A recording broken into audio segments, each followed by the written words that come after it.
Welcome to Manalogics. Today we are going to discuss about plans. ప్రణాళికల్లో భాగంగా మొదటి ప్రణాళిక గురించి మాట్లాడదాం. సో ఎంత ఇంపార్టెంట్ అంటే ప్రతి కాంపిటీటివ్ ఎగ్జామినేషన్స్‌లో ఖచ్చితంగా ఒక క్వెషన్ మనకి ప్రణాళికల నుంచి వస్తుంది. కాబట్టి ప్రణాళికల గురించి మనం డీటెయిల్‌గా మాట్లాడుకుందాం. అందులో భాగంగా మొదటి ప్రణాళిక గురించి మాట్లాడుకుందాం. రైట్.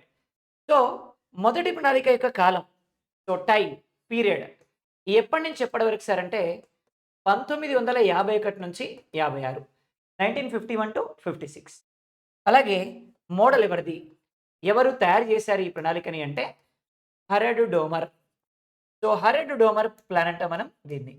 సో వాట్ ఈస్ హరెడ్ డోమర్ అంటే ఈయన ఏం చెప్తాడంటే ఏదైనా ఒక దేశంలో ఎక్కువ మంది ఏ సెక్టార్‌లో ఉంటే ఆ సెక్టార్‌కి గనుక ఇంపార్టెన్స్ ఇస్తే ఆ సెక్టార్‌తో పాటు మిగతా సెక్టార్స్ అన్నీ డెవలప్ అవుతాయి అంటాడాయన. ఎవరైనా హరెడ్ డోమర్. సో ఫర్ ఎగ్జాంపుల్ మన ఇండియాలో 3 సెక్టార్స్ ఉన్నాయి. Agriculture sector, industrial sector, service sector 3 sectors ఉన్నాయి. ఇప్పుడు ఎక్కువ మంది ఏ సెక్టార్‌లో ఉన్నారు? అగ్రికల్చర్ సెక్టార్‌లో ఉన్నారు. మనం అగ్రికల్చర్ సెక్టార్‌కి ఇంపార్టెన్స్ ఇచ్చాం. సో అగ్రికల్చర్ సెక్టార్‌కి ఇంపార్టెన్స్ ఇవ్వడం వల్ల ఈ ప్లాన్‌లో మనం 2.1% గ్రోత్ రేట్ అనుకున్నాం. కానీ 3.6% సాధించాం. అనుకున్న దానికంటే ఎక్కువ సాధించాం. అంటే గ్రాండ్ సక్సెస్ అయింది. 75 ఏళ్లలో భారతదేశంలో అత్యంత విజయవంతంగా సాగినటువంటి ప్రణాళిక, అత్యంత విజయాన్ని సాధించినటువంటి ప్రణాళిక ఏమన్నా ఉంది అంటే అది ఫస్ట్ ప్లానే. సో అలా హరెడ్ డోమర్ ఏమంటారంటే ఏ సెక్టార్‌లో ఎక్కువ మంది ఉంటారో ఆ సెక్టార్‌కి ఇంపార్టెన్స్ ఇస్తే ఆ సెక్టార్‌తో పాటు మిగతా సెక్టార్‌లన్నీ డెవలప్ అవుతాయి అంటారు. ఎవరైనా హరెడ్ డోమర్. మరి ఈ ప్రణాళికలో టార్గెటెడ్ జీడీపీ గ్రోత్ రేట్ ఎంత అనుకున్నాం? మనం ఎంత సాధించాలనుకున్నాం? So targeted GDP growth rate. So targeted GDP growth rate ఎంత అనుకున్నామంటే 2.1% అనుకున్నామండి. మరి అచీవ్డ్ జీడీపీ గ్రోత్ రేట్ ఎంత సాధించాం మనం? So achieved GDP growth rate ఎంత సాధించాం మనం అంటే సో 3.6% సాధించాం. ఇప్పటివరకు 75 ఏళ్లలో ఏ ప్రణాళికలో కూడా మనం ఇంత సాధించలేదు. సో కారణం ఏంటి అంటే మనం ఏదైతే అనుకున్నామో దానికే ఇంపార్టెన్స్ ఇచ్చాం. మనకి ఏమైతే తెలుసో దానికే ఇంపార్టెన్స్ ఇచ్చాం. మనకు అగ్రికల్చర్ తెలుసు. అగ్రికల్చర్ సెక్టార్‌కి ఇంపార్టెన్స్ ఇచ్చాం. అనుకున్న దానికంటే గ్రాండ్ సక్సెస్ అయ్యాం మనం ఈ ప్రణాళికలో. మరి ఈ ప్రణాళికలో మనకి 10% ప్రైసెస్ తగ్గాయి. సో భారతదేశంలోనే, ఇండియాలోనే 10% ప్రైసెస్ తగ్గినటువంటి ప్లాన్ ఏమైనా ఉంది అంటే అది ఈ ఫస్ట్ ప్లాన్ మాత్రమే. కారణం అగ్రికల్చర్ సెక్టార్‌కి ఇంపార్టెన్స్ ఇవ్వడం వల్ల ప్రొడక్షన్ అండ్ ప్రొడక్టివిటీ బాగా పెరిగింది. సో దాంతో ప్రైసెస్ ఆఫ్ ది గూడ్స్ ఏమైనాయి అంటే తగ్గిపోయినాయి. వస్తువుల యొక్క ధరలు తగ్గిపోయినాయి. సో మరి ఈ ప్రణాళికలో మనం ఎంత ఇన్వెస్ట్ చేద్దాం అనుకున్నాం? ఈ ప్రణాళికలో ఎంత ఔట్‌లే అనుకున్నాం? సో మొత్తం పెట్టుబడి ఎంత పెట్టాలనుకున్నాం మనం? సో టోటల్ ఔట్‌లే ఎంత అనుకున్నాం సార్ అంటే సో 2378 క్రోర్స్ అనుకున్నామండి. సో 2378 క్రోర్స్ మనం ఇన్వెస్ట్ చేద్దాం అనుకున్నాం.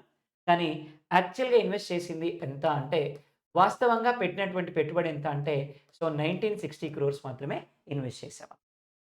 సో వ్యవసాయ రంగానికి ఇంపార్టెన్స్ ఇచ్చాం కాబట్టి పెట్టుబడి కూడా మనకి తగ్గింది. ఇందులో దేనికి ఇంపార్టెన్స్ ఇచ్చాం మనం? సో దేనికి ఎంత కేటాయింపులు జరిపాం మనం అంటే so first one agriculture and and irrigation. So వ్యవసాయ రంగానికి మరియు నీటిపారుదల రంగానికి ఎంత పెట్టుబడి పెట్టాం మనం అంటే 31%. అలాగే నెక్స్ట్ మనకి ట్రాన్స్‌పోర్టేషన్ అండ్ కమ్యూనికేషన్, రవాణా, సమాచారం. సో రవాణా సమాచారానికి మనం ఎంత ఇన్వెస్ట్ చేసినాము సార్ దీంట్లో అంటే సో 27% ఇన్వెస్ట్ చేశాం. Transportation and communication. అలాగే ఇంకా మనకి, ఇంకా మనకి so social service sector. Social service సెక్టార్‌కి సోషల్ సర్వీస్, సోషల్ సర్వీస్ సెక్టార్‌కి ఈ ప్లాన్‌లో మనం 23.3% ఇన్వెస్ట్‌మెంట్స్ చేశాం. కేటాయింపులు జరిపాం. అలాగే ఈ ప్లాన్‌లో మనకి ఇంకా ఎలక్ట్రిసిటీకి, సో విద్యుత్ శక్తికి సో ఈ ప్రణాళికలో మనం ఎంత ఇన్వెస్ట్ చేశామంటే సో నియర్లీ 13.6% ఇన్వెస్ట్ చేశాం. అలాగే ఇంకా మనకి ఇందులో మినరల్స్‌కి, ఇండస్ట్రీస్ అండ్ మినరల్స్‌కి ఈ ప్లాన్‌లో కేవలం 6% మాత్రమే ఇన్వెస్ట్ చేశాం. అంటే హైయెస్ట్ దేనికి కేటాయింపులు జరిపినామంటే వ్యవసాయ రంగానికి. సో తక్కువ కేటాయింపులు దేనికి జరిపినామంటే పరిశ్రమలు, ఖనిజాలకి తక్కువ కేటాయింపులు జరిపాం. ఎక్కువ కేటాయింపులు జరిపింది మనకి అగ్రికల్చర్ సెక్టార్‌కి కేటాయింపులు జరిపాం. వాస్తవానికి 2378 క్రోర్స్ మనం ఇన్వెస్ట్ చేద్దాం అనుకున్నాం. కానీ యాక్చువల్‌గా ఇన్వెస్ట్ చేసింది 1960 క్రోర్స్ మాత్రమే. ఇందులో సో ప్రైవేట్ వాళ్ళ ఇన్వెస్ట్‌మెంట్స్ మాట్లాడుకుంటే 1800 క్రోర్స్ మాత్రమే ఇన్వెస్ట్ చేశారు ప్రైవేట్ వాళ్ళు. సో అత్యధికంగా కేటాయింపులు జరిపిన రంగం ఏది అంటే వ్యవసాయం మరియు నీటిపారుదల రంగానికి అత్యధికంగా కేటాయింపులు జరిపాం. అత్యల్పంగా కేటాయింపులు జరిపింది దేనికి అంటే మనకి సో ఇండస్ట్రీస్ అండ్ మినరల్స్‌కి తక్కువ కేటాయింపులు జరిపినాం ఈ ప్రణాళికలో. మరి ఈ ప్రణాళిక కాలంలో మనం ఏమేం పరిశ్రమల్ని స్టార్ట్ చేసాం? సో ఈ ప్లాన్‌లో మనం ఏ పరిశ్రమని స్టార్ట్ చేసాం ఏంటి అనుకుంటే ఒకటి వెస్ట్ బెంగాల్‌లో. సో వెస్ట్ బెంగాల్ రాష్ట్రంలో మనం ఏమేమి స్టార్ట్ చేసాం దీంట్లో అంటే ఒకటి చిత్తరంజన్ లోకోమోటివ్ ఫ్యాక్టరీ. చిత్తరంజన్ అనేటువంటి ప్లేస్‌లో లోకోమోటివ్ ఫ్యాక్టరీ అంటే రైలు ఇంజన్‌ల కర్మాగారాన్ని స్టార్ట్ చేసాం మనం. సో రైలు ఇంజన్‌లు తయారు చేసేటువంటి కర్మాగారాన్ని చిత్తరంజన్‌లో స్టార్ట్ చేసినాం మనం. చిత్తరంజన్ లోకోమోటివ్ ఫ్యాక్టరీ అంటున్నాం. ఇది నెంబర్ 1. అలాగే రెండోది ఏమన్నాం సార్ అంటే దుర్గాపూర్‌లో దుర్గాపూర్‌లో మనకి హిందుస్థాన్ కేబుల్స్ లిమిటెడ్‌ని స్టార్ట్ చేసాం. సో హెచ్‌సిఎల్ అన్నాం. హిందుస్థాన్ కేబుల్స్ లిమిటెడ్‌ని స్టార్ట్ చేసినాం మనం. సో ఇక్కడ. అలాగే ఇంకా మనకి కోల్‌కత్తాలో మనకి ఇండియన్ టెలిఫోన్ ఇండస్ట్రీని స్టార్ట్ చేసాం మనం. సో వెస్ట్ బెంగాల్‌లో. సో ఈ 3 ఇండస్ట్రీస్‌ని మనం మొదటి ప్రణాళిక కాలంలో స్టార్ట్ చేసాం వెస్ట్ బెంగాల్ రాష్ట్రంలో. అలాగే కర్ణాటక స్టేట్‌లో. సో సెకండ్ స్టేట్ మనకి కర్ణాటక. సో కర్ణాటకలో ఏం స్టార్ట్ చేసినాం సార్ మనం అంటే సో నెంబర్ 1 ఇండియన్ టెలిఫోన్ ఇండస్ట్రీని స్టార్ట్ చేసాం. ఇండియన్ టెలిఫోన్ ఇండస్ట్రీని మనం బెంగుళూరులో స్టార్ట్ చేసాం. సో బెంగుళూరులో ఇండియన్ టెలిఫోన్ ఇండస్ట్రీ స్టార్ట్ అయింది. అలాగే సో మైసూర్‌లో మనకి హెచ్ఎంటీని స్టార్ట్ చేసాం. హిందుస్థాన్ మిషన్ టూల్స్‌ని స్టార్ట్ చేసాం. కర్ణాటకలో స్టార్ట్ చేసినటువంటి ఇండస్ట్రీస్ మనకి ఈ 2 అన్నమాట. అలాగే ఇంకా మనకి ఏం స్టార్ట్ చేసినాం సార్ దీంట్లో మనకి అంటే సో ఇంకా ఆంధ్రప్రదేశ్‌లో మనకి హిందుస్థాన్ షిప్ యార్డ్‌ని స్టార్ట్ చేసాం. సో హిందుస్థాన్ షిప్ యార్డ్‌ని స్టార్ట్ చేసాం మనం ఆంధ్రప్రదేశ్‌లో ఈ ప్రణాళిక కాలంలోనే. అలాగే సో ఇంకా మనకి ఏం స్టార్ట్ చేసినాం సార్ ఆంధ్రప్రదేశ్ కాకుండా అంటే తమిళనాడులో ఇంటిగ్రల్ కోచ్ ఫ్యాక్టరీని స్టార్ట్ చేసాం. Integral coach factory. ఇవాళ మన వందే భారత్ ఎక్స్‌ప్రెస్ ఉంది కదా! ఈ వందే భారత్ ఎక్స్‌ప్రెస్‌ని ఎక్కడ తయారు చేశారు అంటే ఈ ఇంటిగ్రల్ కోచ్ ఫ్యాక్టరీలోనే తయారు చేశారు మనకి. ఇంటిగ్రల్ కోచ్ ఫ్యాక్టరీ మనకి తమిళనాడులో స్టార్ట్ అయింది. అలాగే ఇంకా మనం దీంట్లో ఏం స్టార్ట్ చేసినాం సార్ అంటే ఫిఫ్త్ వన్ మనకి జార్ఖండ్‌లో జార్ఖండ్‌లో మనం ఏం స్టార్ట్ చేసినామంటే సో సింద్రి ఫర్టిలైజర్ కంపెనీని స్టార్ట్ చేసాం. Sindri fertiliser company. Sindri fertiliser కంపెనీని మనం సో ఇందులోనే స్టార్ట్ చేసాం. ఇవి మొదటి ప్రణాళిక కాలంలో స్టార్ట్ అయినటువంటి మొత్తం పరిశ్రమలుగా మనం చెప్పుకోవచ్చు. మరి ఈ ప్రణాళిక కాలంలో స్టార్ట్ చేసినటువంటి స్కీమ్స్ ఏంటి? సో ఇందులో మనం ఏం స్టార్ట్ చేసాం? ఏం స్కీమ్స్ మనకి ఈ ప్లాన్‌లో మనకి స్టార్ట్ అయినాయి ఒకసారి చూద్దాం. సో 1951 నుంచి కదా! కాబట్టి 1951 మాట్లాడుకుంటే సో 1951లో సీఎస్ఓ స్టార్ట్ అయింది. Central statistical organisation. కేంద్ర గణాంక సంస్థ. ఈరోజు మనకి స్టాటిస్టికల్‌కి సంబంధించినటువంటి ఇన్ఫర్మేషన్ మొత్తం ఎవరిస్తున్నారు అంటే సీఎస్ఓ ఇస్తుంది. సో సీఎస్ఓకి అలాగే ఎన్ఎస్ఎస్ఓకి అనుబంధంగా ఎన్ఎస్ఓ ఏర్పడింది. 2006లో రంగరాజన్ కమిటీ సూచనల మేరకు ఏర్పడిందండి. సో 2006లో నేషనల్ స్టాటిస్టికల్ ఆర్గనైజేషన్ అంటున్నాం మనం. సో ఇది దేనికి అనుబంధంగా ఏర్పడింది అంటే so CSO and NSSO. So వీళ్ళ యొక్క బర్డెన్‌ని తగ్గించడానికి ఏర్పడింది మనకి ఎన్ఎస్ఓ అనేటువంటి సంస్థ. సో మరిది ఏ కమిటీ రికమెండేషన్స్‌తో ఏర్పడింది అంటే రంగరాజన్ కమిటీ రికమెండేషన్స్ తోటి ఏర్పాటు చేయడం జరిగిందనమాట. ఇది సీఎస్ఓ. సో హెడ్ క్వార్టర్స్ ఎక్కడుంది? సో ఢిల్లీలో ఉంది. దీని యొక్క హెడ్ క్వార్టర్స్ సీఎస్ఓ యొక్క హెడ్ క్వార్టర్స్. అలాగే సెకండ్ వన్ ఏమన్నామంటే సో 1951లో మనకి సీఎస్ఓ ఏర్పడిందన్న.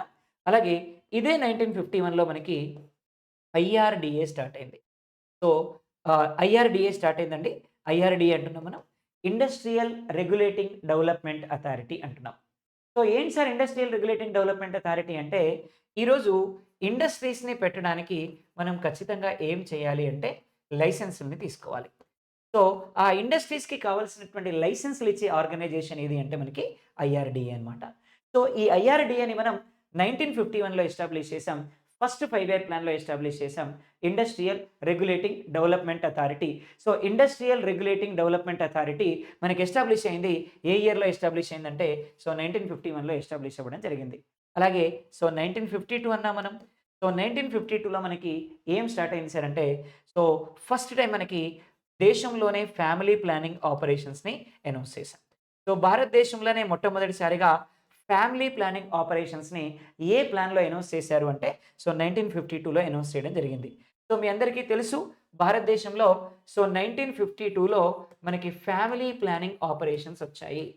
సో ఫ్యామిలీ ప్లానింగ్ ఆపరేషన్స్ని మనకి సో 1952లో ఇంట్రడ్యూస్ చేశాము.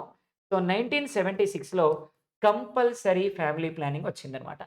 సో కంపల్సరీ ఫ్యామిలీ ప్లానింగ్ని మనకి ఇంట్రడ్యూస్ చేసినటువంటి ఇయర్ 1976.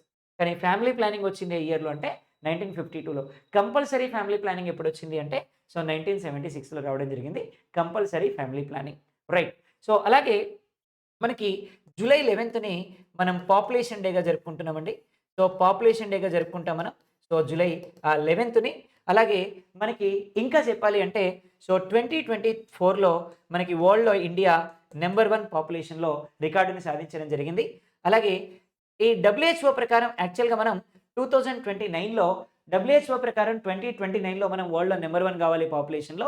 ఆ టార్గెట్‌ని మనం 5 ఇయర్స్ ముందే రీచ్ అయిపోయినాం. భారతదేశం 5 ఇయర్స్ ముందే టార్గెట్‌ని రీచ్ అయినటువంటి కంట్రీగా రికార్డ్‌ని సాధించిందని చెప్పుకోవచ్చు మనకి పాపులేషన్‌ని బేస్ చేసుకొని. సో ఇది 1952లో ఫ్యామిలీ ప్లానింగ్ ఆపరేషన్స్ స్టార్ట్ అయినాయి మనకి. సో 1952లో. సో ఇదే 1952లో మనకి ఇంకా ఫారెస్ట్ పాలసీ వచ్చిందండి. సో భారతదేశంలోనే సో ఫస్ట్ ఫారెస్ట్ పాలసీని మనం ఏ ఇయర్‌లో ఇంట్రడ్యూస్ చేసాం ఆఫ్టర్ ఇండిపెండెన్స్ అంటే 1952లో అనౌన్స్ చేశాం. సో మరి దీని గురించి ఒకసారి క్లియర్‌గా మాట్లాడుకుంటే ఇండియాలో before independence first forest policy. So ఇండియాలో before independence first forest policy announce చేసినటువంటి ఇయర్ ఏంటి అంటే సో 1894లో అనౌన్స్ చేశారు. First forest policy before independence. అలాగే ఆఫ్టర్ ఇండిపెండెన్స్ అయితే సో ఫస్ట్ ఫారెస్ట్ పాలసీని ఆఫ్టర్ ఇండిపెండెన్స్ అనౌన్స్ చేసినటువంటి ఇయర్ ఏంటి అంటే so first forest policy so 1952లో మనం అనౌన్స్ చేయడం జరిగింది. అలాగే సో 1976లో మనకి మనకి so social forest protection policy వచ్చింది. సోషల్ ఫారెస్ట్ ప్రొటెక్షన్ పాలసీని మనం సో 1976లో తీసుకురావడం జరిగింది. అలాగే సో 1980లో ఫారెస్ట్ యాక్ట్ వచ్చింది. సో 1980లో మనకి ఫారెస్ట్ యాక్ట్ వచ్చింది. సో 1988లో సెకండ్ ఫారెస్ట్ పాలసీని మనం అనౌన్స్ చేసాం. సెకండ్ ఫారెస్ట్ పాలసీ మనకి 1988లో వచ్చింది. సో వీటన్నిటి ప్రకారం ఈ ఫారెస్ట్ యాక్ట్ ప్రకారం ఇండియాలో మనం 33.33% ఫారెస్ట్ రిజర్వ్స్‌ని మనం మెయింటైన్ చేయాలి. 33.33% ఫారెస్ట్ రిజర్వ్స్‌ని మనం మెయింటైన్ చేయాలి. కానీ 2023లో అనౌన్స్ చేసినటువంటి ఫారెస్ట్ నివేదిక ప్రకారం భారతదేశంలో ప్రెజెంట్ ఫారెస్ట్ ఎంతుంది అంటే 21.7% ఉందండి. So present forest in India ఎంతుంది అంటే 21.7% ఫారెస్ట్ ఉంది. లేటెస్ట్‌గా వచ్చినటువంటి ఫారెస్ట్ నివేదిక ప్రకారం. సో ఎక్కడ ఫారెస్ట్ వచ్చినా కూడా ఈ బిట్లన్నీ గుర్తుపెట్టుకోవాలి. Very very important. సో 1952లో మనకి ఫారెస్ట్ పాలసీని మనం తీసుకురావడం జరిగింది. అలాగే ఇదే 1952 అక్టోబర్ 2న సీడీపీ అనేటువంటి ప్రోగ్రామ్ స్టార్ట్ అయింది. కమ్యూనిటీ డెవలప్మెంట్ ప్రోగ్రామ్ అంటాం. భారతదేశంలోనే ప్రారంభించినటువంటి మొట్టమొదటి కార్యక్రమం మనకి సీడీపీ అనే కార్యక్రమం. సో 1952 అక్టోబర్ 2న స్టార్ట్ అయింది. ఉద్దేశ్యం ఏంటి అంటే గ్రామీణ ప్రజల సహకారంతోటి గ్రామీణ ప్రాంతాల యొక్క అభివృద్ధి. By the cooperation of rural people development of rural areas is the target of this programme. So which was introduced in 1952 October 2న వచ్చినటువంటి ప్రోగ్రామ్ మనకి ఈ ప్రోగ్రామ్ సీడీపీ అనేటువంటి ప్రోగ్రామ్. అలాగే సో 1953లో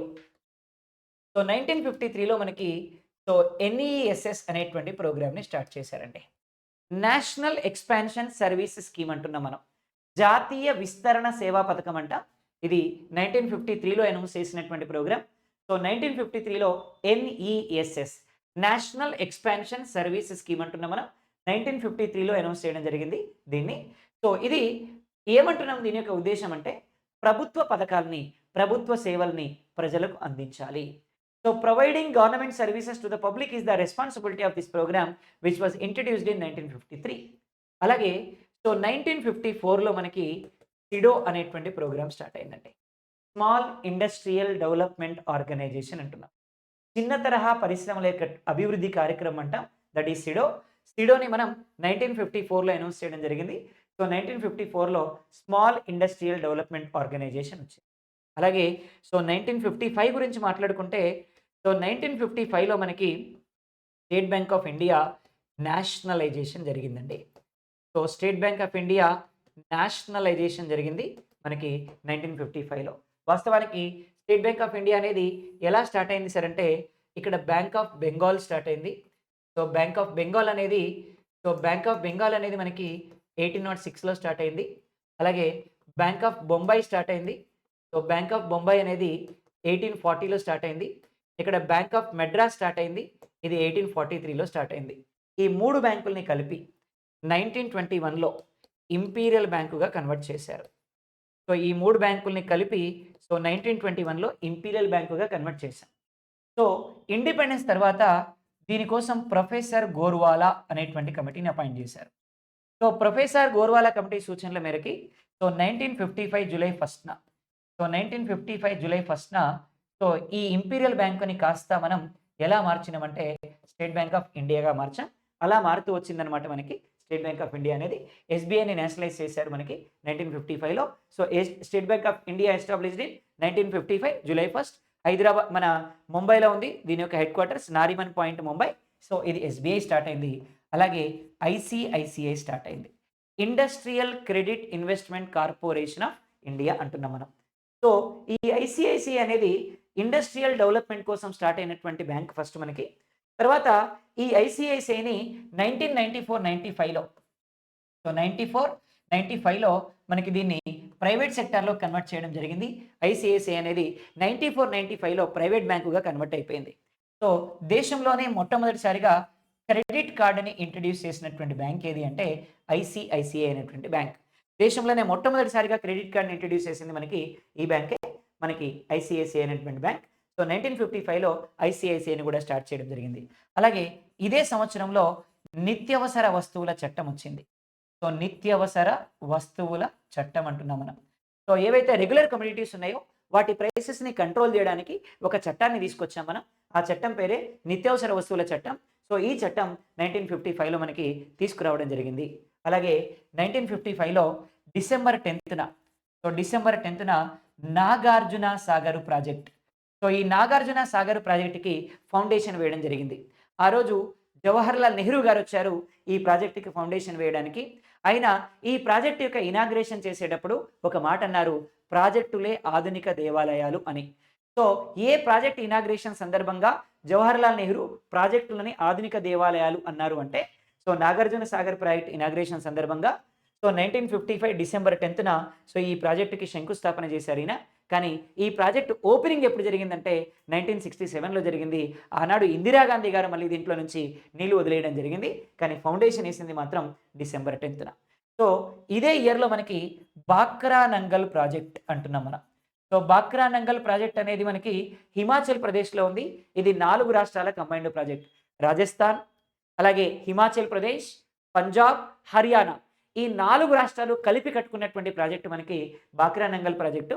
ఇది కూడా ఫస్ట్ 5 ఇయర్ ప్లాన్లని మనకి ఫౌండేషన్ వేయడం జరిగింది. అలాగే ఈ బాక్రా నంగల్ ప్రాజెక్ట్ని సట్లెజ్ రివర్ మీద కట్టడం జరిగింది.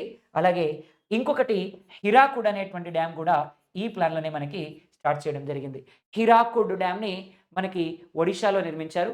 భారతదేశంలోనే అతిపెద్ద డ్యామ్ ఏది అంటే మనకి హిరాకుడ్ డ్యామ్గా చెప్పొచ్చు. ఇది first 5 year plan. So, first 5 year plan గురించి మీకు డీటెయిల్గా మనం ఇన్ఫర్మేషన్ ప్రొవైడ్ చేశాం. రోజు ఈ విధంగా ఎకానమీకి సంబంధించినటువంటి అప్డేట్స్ మీకు ఇస్తూ ఉంటాను. Please subscribe and share this channel. Thank you very much.